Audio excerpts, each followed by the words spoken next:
Let me tell you something that will make a lot of people squirm in their seats.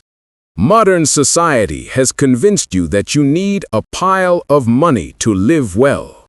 But that's a lie dressed up as wisdom. People today are like Pavlov's dogs, trained to salivate at the sound of a higher salary, a shinier lifestyle, a bigger paycheck.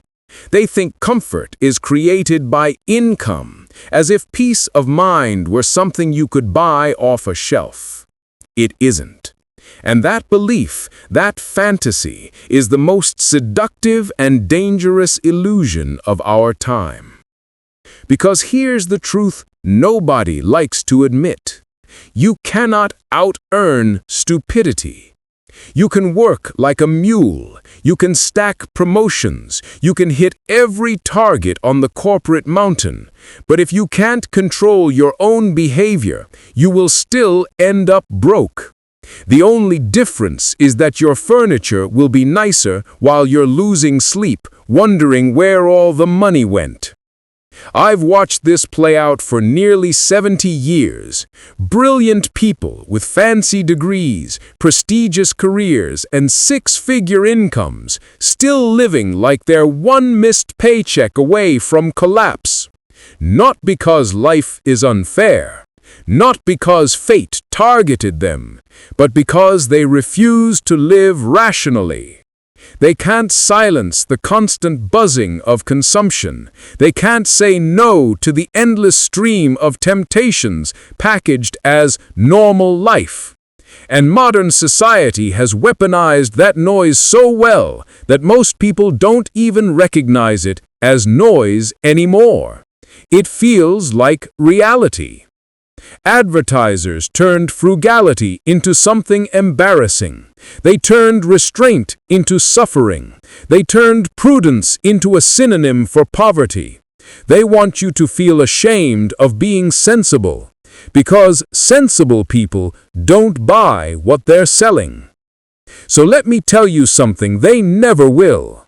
Living below your means isn't deprivation. It's liberation. When your expenses are low, you own your time. When your obligations are small, you can walk away from stupidity. That is what freedom truly feels like, being able to say no without fear. But most people don't want freedom. They want applause. They want strangers to think they have it all figured out. They want the appearance of wealth more than the reality of wealth. And they'll sacrifice 30 years of peace just to impress people who wouldn't notice if they disappeared tomorrow. I've seen it my entire life, the same tragedy on repeat. People chase the next raise, the next promotion, the next shiny luxury, believing that more money will fix what bad thinking created. But higher income doesn't cure bad habits. All it does is enlarge the scale of your mistakes. If you can't manage $1,000 wisely, what makes you think you'll suddenly become a disciplined genius at $10,000? If you can't save on a $50,000 salary, you'll be just as stressed and just as broke at $200,000. You'll simply have more expensive distractions to hide the truth from yourself. The arithmetic doesn't care about your ego. It doesn't care about your lifestyle. It doesn't care about your excuses. The math just compounds your choices, good or bad. What most people never understand is this: you need far less money to live comfortably than you imagine. Because comfort isn't a result of income, it's a result of clarity. You don't need constant debt. You don't need a house full of things you can't remember wanting. You don't need anyone's approval. You just need to stop pretending you're immune to basic arithmetic. Warren and I built Berkshire on embarrassingly simple principles. Spend less than you earn, invest the difference. Do it for a long time. That's it. That's all wealth ever was. But simplicity is not the same as ease. It requires discipline, and discipline has never been fashionable. The world sells excitement, not sanity. Nobody makes a commercial saying, "Buy nothing and stay solvent." There's no profit in teaching you to think clearly. So, you must teach yourself. You must train your mind to value peace over pleasure, clarity over clutter, control over convenience. If you want a truly comfortable life, start by lowering your bills. Because the moment your expenses rise, your freedom begins to form. Every subscription, every loan, every unnecessary upgrade is another chain around your neck. If you can't sleep peacefully unless your paycheck hits on Friday, you're not living freely. You're renting peace of mind, and rented peace always expires. Now let me talk about what I call the monthly expense treadmill. Modern life is a factory that produces obligations. It starts small, a streaming subscription here, a car loan there. Then a bigger house because you've earned it. Then furniture for the house, insurance for the car, gadgets to maintain the image. And one day you wake up realizing that you're working not for yourself, but to feed the very machine you built. It's a quiet trap, the kind that tightens slowly. Each new obligation feels rational, even deserved. But inch by inch, you trade your freedom for things that don't matter, and never did. But the sum of reasonable things can become ruinous. The faster you run on this treadmill, the faster it moves. And the only way to win is to step off. How? By choosing deliberate simplicity, not deprivation, just clarity. Start by writing down what you owe each month. List every recurring bill, every automatic charge you've forgotten about. Then ask one brutal question. If I lost my job tomorrow, how long could I survive without panic? Most people can't last a month. That's not living. That's gambling with stability. The wealthy don't think like that. They build what I call a margin of safety. We use this principle in investing. Don't get wiped out. Design your life so you can survive long droughts. And the first way to build that margin isn't making more. It's owing less. Lower expenses mean higher endurance. It gives you time, options, and the ability to say no when life gets stupid. And life gets stupid regularly. I remember when I was young in Omaha. I watched people spend like they were immortal. They thought money was infinite and time was cheap. Now I see their older versions, bitter, tired, still paying for lives they no longer enjoy. You see, when you attach your happiness to consumption, it expires as fast as your new gadget's battery. But when you attach it to independence, it compounds quietly. Keeping bills low does more than save money. It protects your sanity. It removes anxiety from your mornings. You stop waking up worrying about interest rates or layoffs or what the market's doing today, because you've already built a smaller, smarter ship that can weather any storm. When people ask me how to get rich, I tell them, start by not acting poor. And acting poor doesn't mean earning less. It means needing less. Every unnecessary bill is a tiny surrender of freedom. Every fixed payment is a promise you made to work harder just to stay in the same place. The tragedy is, most people call that normal. They think budgeting is punishment. But the truth is, budgeting is self-respect.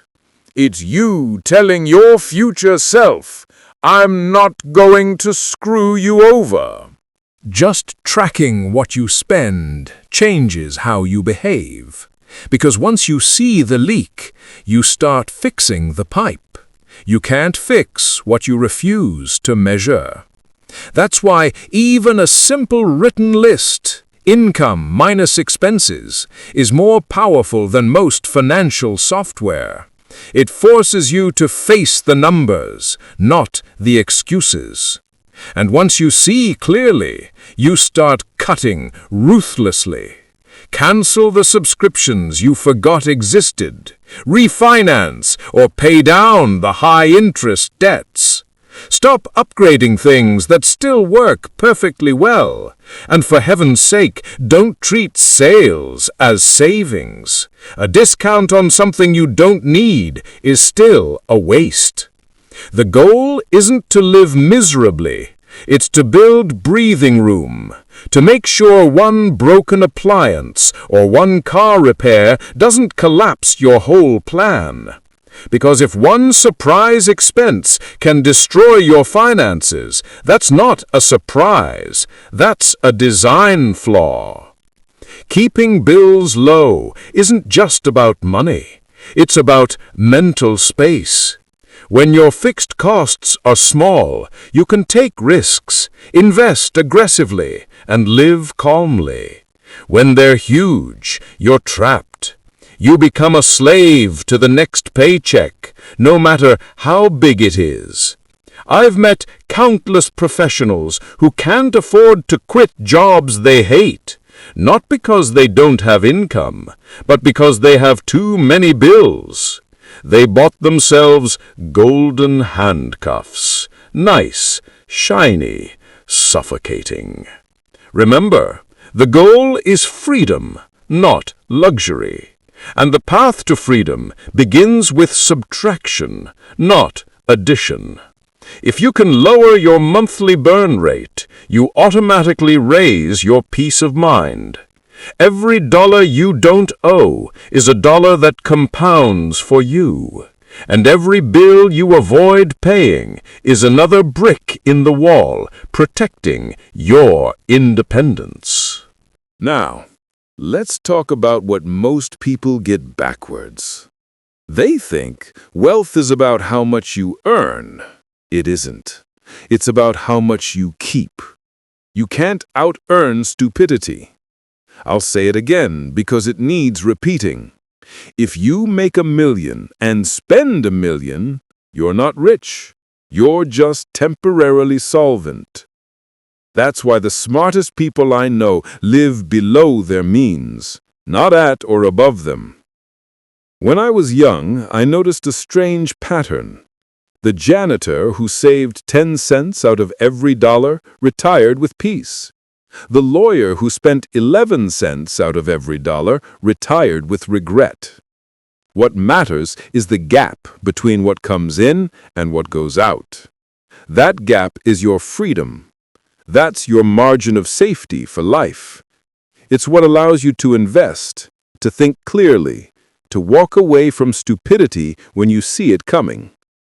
If your lifestyle expands every time your income rises, you're just running faster on the same treadmill. People call it upgrading their life. I call it upgrading their anxiety. The truth is harsh, but it needs saying.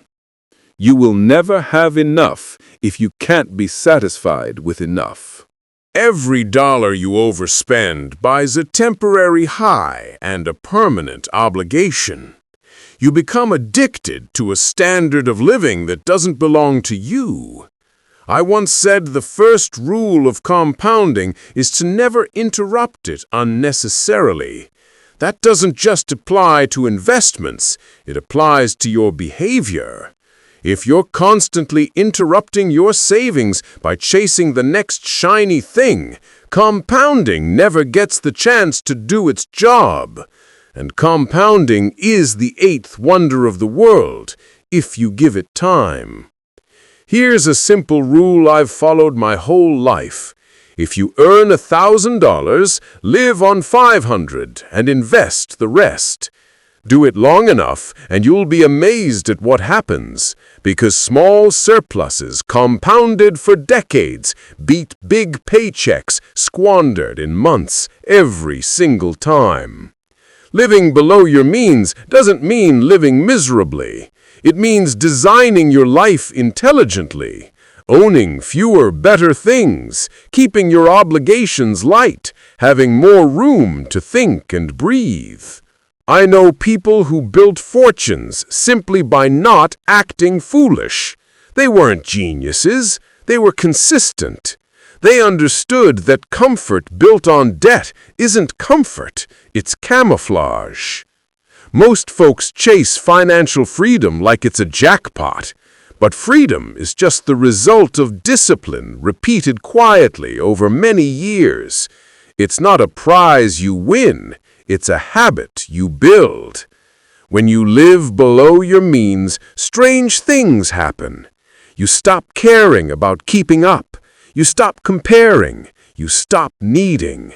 That's when compounding starts to work for you instead of against you. Every dollar you save is a soldier fighting for your independence. Every impulse purchase is a deserter. And most people keep sending their soldiers to die in the war of vanity. The irony is, once you stop living for appearances, life actually gets better. Less clutter, less debt, more peace. You realize that happiness isn't a function of consumption, it's a result of control. You will hear people say, "You only live once, so spend it." That's idiotic, because if you spend it all, you only live once before going broke. The smarter version is, you only live once, so live with foresight. Every decision about money is really a decision about time. Spend recklessly, and you trade future years for present moments. Spend wisely, and you buy back decades of calm. That's the real luxury, time and peace, not toys and brands. Here's a test I give people. If you lost your job today, how many months could you stay home? If the answer is none, then you don't own your lifestyle. It owns you. Living below your means builds what Warren and I call optionality. It lets you take risks, invest aggressively, or simply rest without fear. It's how you make sure the game doesn't end before you're done playing. Most people make the mistake of believing that success buys security. It doesn't. Only restraint does. The best investors, the happiest retirees, the calmest people I know all practice restraint as if it were a religion. Because here's the uncomfortable truth. You can't compound what you don't save. And you can't save if you can't control yourself. So before you look for the next stock, or the next raise, or the next scheme, look at your habits. If your expenses rise every time your income does, you're not progressing, you're inflating. And sooner or later, bubbles burst. The smartest move isn't making another dollar. It's mastering the urge to spend the one you already have. Do that long enough, and wealth becomes inevitable. Not because you found a shortcut, but because you stopped doing stupid things. Now, here's something most people fail to understand about unexpected money: bonuses, tax refunds, overtime pay, inheritance. That's the moment most people fail the intelligence test. They call it extra money, as if it's free. So they spend it like it's free. And in a few weeks, it's gone, and they can't even remember what it bought. Let me be clear. How you handle unexpected money tells me everything about your financial maturity. If you waste it, you're impulsive. If you plan it, you're building a future. When you get a little more than usual, don't rush to treat yourself. Pause, think, ask a simple question. What will this dollar do for me a year from now? If the answer is nothing, you're about to commit a small financial crime against yourself. You don't have to be a genius to get rich. You just have to stop acting like an idiot when you get lucky. I've watched people turn small windfalls into lifelong leverage. They didn't celebrate with a vacation or a new car. They paid off debt. They built an emergency fund. They bought assets that quietly worked while they slept. Meanwhile, others blew the same money on shiny distractions and then wondered why life never got easier. Luck is wasted on the undisciplined. Every dollar you treat with purpose compounds. Every dollar you spend carelessly disappears and teaches you nothing. That's why I always tell young people, when extra money shows up, treat it like it may never visit again. Because most of the time, it won't. If you don't give that money a purpose the moment it arrives, it will go wandering off. And let me tell you, money loves finding trouble. So plan for it before it lands in your hands. That's what responsible people do. They already have the blueprint prepared. If I get a bonus, 50% goes straight into investments. 30% kills debt. 20% is for living and enjoying life, guilt-free. Simple, predictable, rational. No emotions, no impulses, no "I deserve this" nonsense. Because emotion is what destroys financial progress.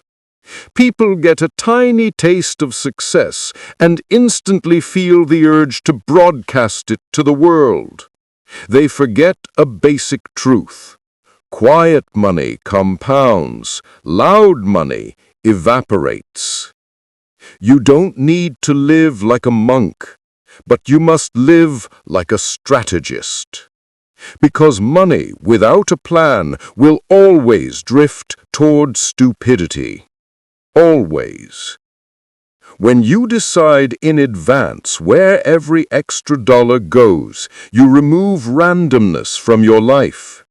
And randomness is the silent assassin of financial stability. It ruins more people than recessions ever have. The real difference between those who get rich and those who stay stuck isn't opportunity. Everyone gets opportunities. It's discipline. Discipline with the small numbers today that grow into the big numbers tomorrow. That tiny bonus you invested instead of spending, it might pay your mortgage 20 years from now. That tax refund you used to eliminate debt, it might save you decades of interest and stress. That extra paycheck you slid into an index fund instead of blowing on a weekend trip, it might buy you freedom when everyone else is still clocking in at 9 a.m. People massively underestimate how fast discipline compounds. They say it's just a couple $100, but a couple hundred invested consistently becomes independence far faster than most calculators can explain. The world doesn't reward the smartest, it rewards the most consistent. Consistency looks boring, but it wins every single time. Here's how I think about it. Every dollar you earn has a choice to make. It can work for you, or it can work against you. If you spend it, it disappears forever. If you invest it, it goes out and recruits an army of reinforcements. Over time, that tiny army becomes an empire. But here's the tragedy. Most people never give their dollars a chance to work. They fire them the moment they arrive. They don't stay poor because of the economy. They stay poor because they behave in predictably destructive ways. You don't need perfection. You just need intention. If you get a bonus, have a plan. A refund, have a plan. A windfall, especially have a plan. The moment you start planning, you stop gambling. And wealth has never been built on gambling, only on patience and reason. Now let me touch a topic that makes people squirm. Shopping. Shopping has become the modern religion. Gigantic temples on every corner, open 7 days a week. And every sermon preaches the same gospel. You deserve it. Well, the graveyards are full of people who deserved it. I'm not anti-comfort. I'm anti-stupidity. And most spending today is nothing more than stupidity dressed up as self-care. You walk into a store for one thing and leave with 5. You open an app just to browse and somehow end up buying another gadget you'll forget about in a week. That's not bad luck. That's engineered behavior. Corporations pour billions into studying how to make you click buy now. They understand your impulses better than you do. And every impulsive purchase is a tiny victory for them and a small, quiet defeat for you. That's why I follow one simple rule, a rule that quietly saved me millions over the course of my life. Never buy anything on the same day you want it. Always wait 24 hours. If you still want it tomorrow, maybe it's worth considering. But you'll be stunned by how often that sudden desire evaporates long before your reasoning returns. The 24-hour rule looks trivial on paper, but in practice it's a form of mental armor. And discipline, real consistent discipline, is the bodyguard that protects wealth from the world's assaults. Because the moment you delay gratification, even for a single day, you take power back from a world that's trying to sell you comfort at compound interest. And make no mistake, debt is nothing more than comfort's hangover. Entertainment works the same way. It's packaged as a reward. You worked hard. You deserve to escape. But escape costs money, and escape repeated often enough becomes dependency. I've watched people burn half their income on fun. Concerts, dinners, weekend getaways, expensive events that vanish faster than the receipts fade in sunlight. They confuse stimulation with satisfaction. They think excitement is joy. But you can enjoy yourself without setting your wallet on fire. You just have to ask a brutal question. Is this pleasure or is this compensation? Because most people don't actually want joy. They want distraction from a life they don't control. But when you fix the foundation, when you aren't drowning in bills, when you have savings, when you're investing wisely, you no longer crave escape. Your life becomes peaceful enough that you're not desperate to run away from it every weekend. There's nothing wrong with pleasure, but enjoyment without boundaries becomes erosion. Slow, silent financial erosion that kills futures. So set limits. If you love dining out, do it, but plan it once a week, guilt-free, savored fully, enjoyed deliberately. Not every night as a reaction to boredom or habit. The trick isn't removing pleasure. It's giving it context. Pleasure should be a spice, not the main dish. And remember, not all entertainment is created equal. Some activities feed you, others empty you out. A great $10 book can change your thinking for decades. A random $200 night out might leave you with nothing but a headache and a lighter bank account. If you must spend on the things that compound: your education, your health, your relationships. Those investments pay you back exponentially. Almost everything else depreciates the moment you touch it. Impulse spending is emotional investing, with a 100% chance of loss. That's why marketers never target your logic. Logic doesn't buy. Emotion buys, and emotion ruins budgets faster than any recession. But as you get older, something becomes painfully clear. Satisfaction has almost nothing to do with accumulation. It comes from control, from looking at something you could easily buy and saying, "No, I'd rather keep my freedom." Every time you resist an impulse, your financial muscles get stronger. Every time you surrender to one, you feed the weakness that keeps you poor. The real luxury in life isn't what you own. It's what you can walk away from. A man who can say no lives a better life than the one who says yes to everything and pays for it later. Restraint is underrated because restraint isn't glamorous. But restraint is the steel framework under every enduring fortune. Most people chase dopamine, not dividends. They get the quick thrill of buying something and the long, slow dread of paying for it. It's a cycle of momentary joy followed by long-term regret.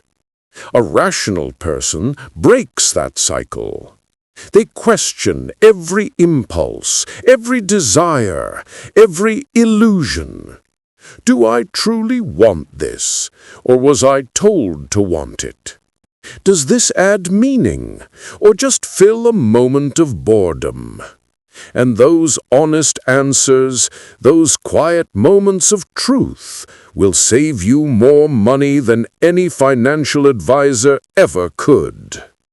If you practice this long enough, something unusual happens. You stop craving more. You start appreciating what you already have. Turns out you were never missing stuff. You were missing perspective. Now let's get into a habit people avoid because it demands effort. Research before you buy. Most folks will spend 3 weeks planning a vacation, but drop thousands on a car after glancing at it for 5 minutes. They'll compare Netflix shows longer than they'll compare appliances. That's not being poor. That's being careless. And carelessness is expensive. Here's a truth Warren and I lived by for decades. Every purchase is an investment decision. You're exchanging capital for utility. If you don't understand the value, you're gambling. The principles are identical to buying a business. Study durability, costs, longevity, downside. Yet most people grab whatever is shiny and hope luck will cover their ignorance. Hope doesn't build wealth, it destroys it. When you refuse to research, you pay twice. First with money, then with regret. Ignorance compounds faster than interest. Products aren't created equal. 2 machines might look the same. One lasts a decade, the other dies in 3 years. Buy the cheap one twice, and you've paid more for less. That isn't frugality. That's prepaying for stupidity. Research turns spending into strategy. It forces you to slow down and ask, what am I really buying? Most people avoid that question because it interrupts the dopamine. But thinking is the only defense you have in a world designed to exploit impulse. And make no mistake, the world is designed for your impulse. Limited time offer. Only 2 left. Act now. All engineered to shut off your brain.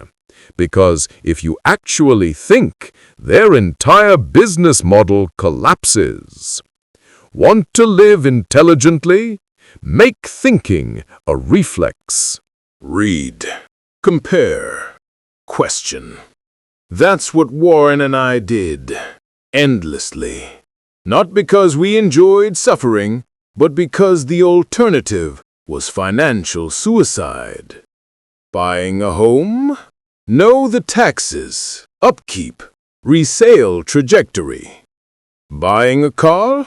Know repairs, fuel efficiency, depreciation. Buying a gadget? Know its lifespan, compatibility, replacement cost. If you don't understand it, don't buy it. It's a rule simple enough for a child, yet ignored by most adults.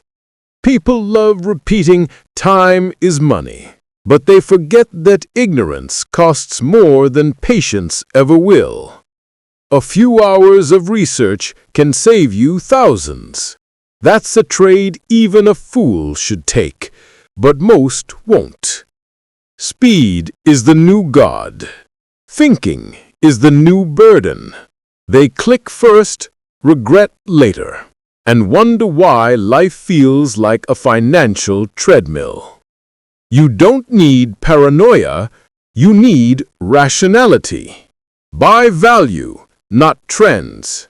Buy durability, not decoration. Your purchases should make your life easier, not your future poorer. The wealthy don't buy cheap, they buy smart. Their possessions last longer because their thinking does. When you treat every dollar as a worker in your empire, your mindset changes. You stop asking, can I afford this? And start asking, is this worth it? That shift alone will save you more money than any discount ever could. And here's the final irony. Research doesn't just protect your wallet, it strengthens your character. It builds patience, discipline, skepticism, traits that compound as reliably as money.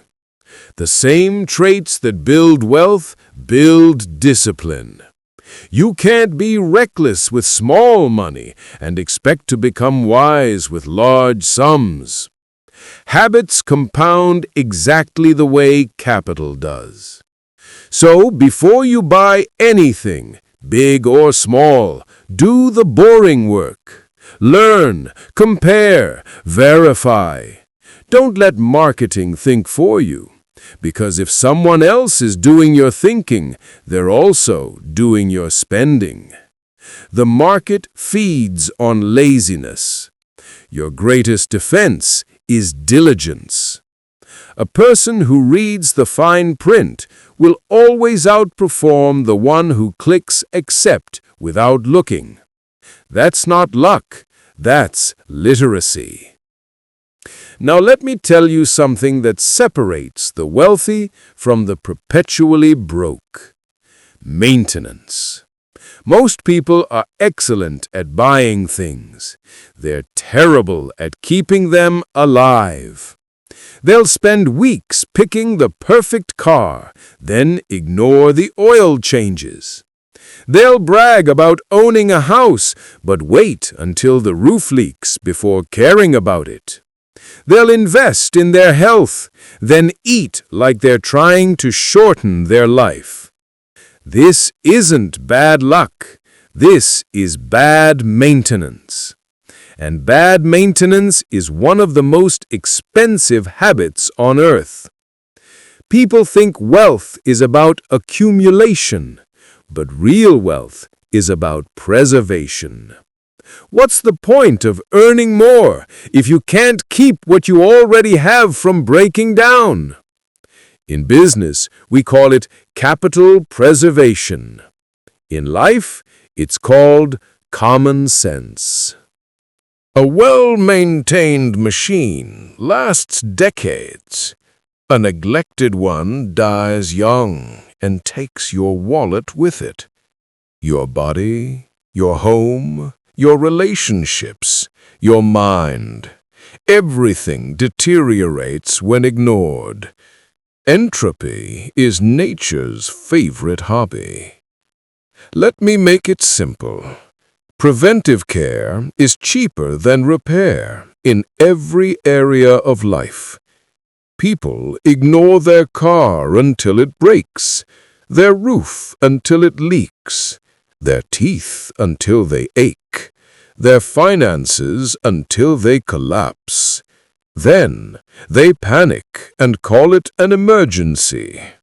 No, it's not an emergency. It's negligence coming due. I learned early that small maintenance investments compound positively.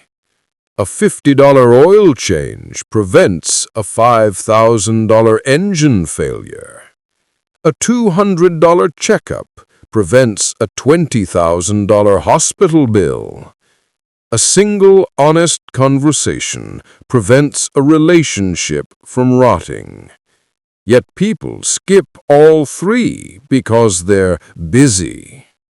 Busy is the favorite excuse of the incompetent. Too busy to maintain what matters, yet somehow never too busy to repair the disaster they caused. I've seen companies run by brilliant executives collapse because they stopped checking the fundamentals. I've seen individuals go broke for the same reason. The principle never changes. Neglect compounds faster than interest. That's why I tell people, your job isn't to chase new things. Your job is to make sure the old things keep working. In investing, we maintain discipline. In life, we maintain systems. It's the same muscle. You don't get rich by chasing every shiny opportunity. You get rich by keeping what already works in top shape. It's not exciting, it's not glamorous, but it's profitable.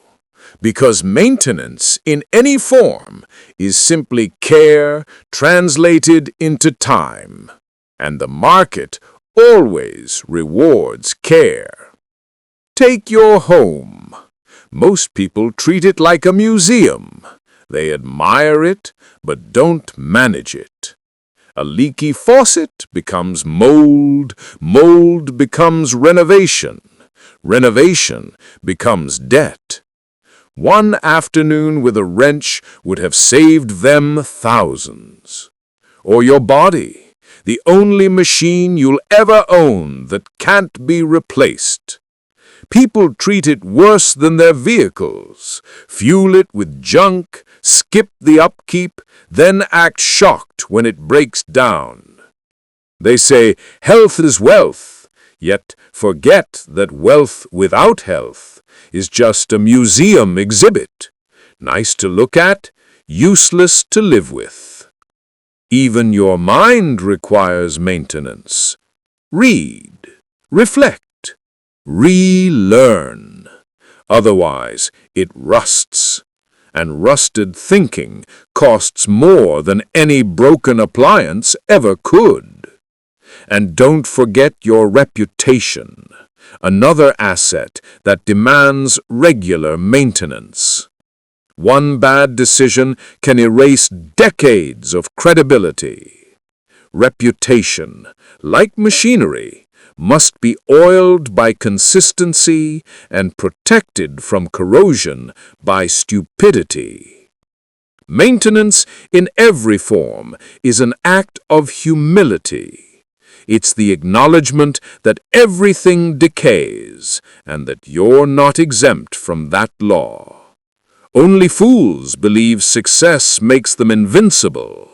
Wise people understand it simply gives them more to protect. When you maintain something, you're really saying, I respect the cost of replacement more than the inconvenience of prevention. That's rational. That's Munger thinking. And here's the hidden benefit. Maintenance builds discipline.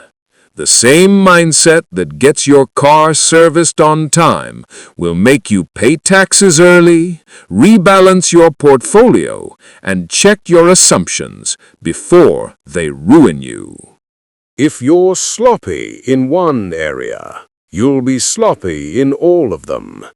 Habits don't compartmentalize, they replicate. So treat maintenance as a philosophy, not a chore. Because maintaining what you already have is the only way to deserve more. Now let's address the core of rational living, prioritization. If you try to buy everything, you'll end up owning nothing that matters. Money is finite. Attention is finite. Yet people live as though both are unlimited. Prioritization isn't just smart, it's survival. You can't have everything, but you can have what's important. The problem is, most people never stop to define what that is. They buy what others admire, not what they value. They chase comfort without clarity. And when everything becomes a priority, nothing truly is. I've seen millionaires and paupers make the same mistake, confusing spending with living. They think buying more feels the emptiness of not knowing what matters, but it doesn't. It just amplifies the noise. Here's a secret most people won't like. A comfortable life isn't built by adding. It's built by subtracting. Subtract the unnecessary, the envy, the noise. What remains? That's where peace and purpose live. You don't need to eliminate joy. You just need to rank it. There's a difference between what's nice and what's necessary, between pleasure and priority. Sit down and write this out. 5 things that truly improve your life. Not what you think you should want, but what actually makes you calmer, wiser, freer. That's your compass. Everything else is a distraction. For one person, it might be family dinners. For another, solitude. For someone else, books, travel, health. The list itself doesn't matter. The clarity does. Because once you know your top 5, every financial decision becomes easier. You stop asking, "Can I afford this?" and start asking, "Does this deserve space in my life?" When you prioritize, you reclaim control. You stop reacting.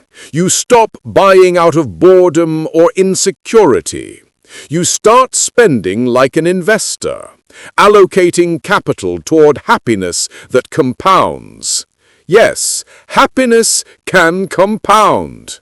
Spend on things that matter, and their returns multiply over time. Education compounds, health compounds, relationships compound. Everything else depreciates faster than your latest phone. So, before spending, pause and ask, will this still matter in 5 years? If the answer is no, it's probably a waste. This kind of thinking may sound cold, but it isn't. It's clarity, and clarity is the foundation of peace. Even the wealthy need prioritization. In fact, they need it more, because options create confusion. The poor waste because they have too little. The rich waste because they have too much. Different resources, same disease, lack of focus. If you learn to prioritize on a small income, you'll be unstoppable with a large one. Money doesn't change behavior, it amplifies it. If you're reckless when you're broke, you'll be catastrophic when you're rich. That's why learning to live on less is training. You're teaching yourself to think, to choose, to differentiate. That's real intelligence, not IQ, but judgment. When you spend deliberately, you begin appreciating deliberately. Gratitude grows where chaos used to be. You stop needing constant novelty to feel alive. You start valuing the quiet satisfaction of simply having enough. Enough is a beautiful word, the dividing line between wealth and misery. You cross it the moment you realize more isn't better. Better is better. I've met countless people with less money than me, but very few with less worry. Because money doesn't eliminate worry. Discipline does. A low-income life lived intelligently is more peaceful than a high-income life lived stupidly. It's clearer, calmer, freer. You don't wake up panicking about bills. You wake up knowing you're in control, because you chose simplicity over spectacle. Spend on what's valuable to you, not on what signals value to others. If you love good meals, budget for them. If you love books, buy them. If you crave experiences, plan them. Just make sure it's you choosing, not an ad telling you what happiness should look like. Here's the paradox of money. The less you need, the richer you become. Real wealth is freedom from need. The people who master money aren't the ones chasing more. They're the ones who know when to stop. So if you want to live well on a low income, don't think smaller. Think clearer. Ask yourself every day, what do I truly value? What can I live without? What will still matter when the noise fades? Answer honestly, and you'll never feel poor again. Because the richest man in the world isn't the one with the most. It's the one who can say, with complete calm, I already have enough. That's freedom. That's wealth. That's the rational life.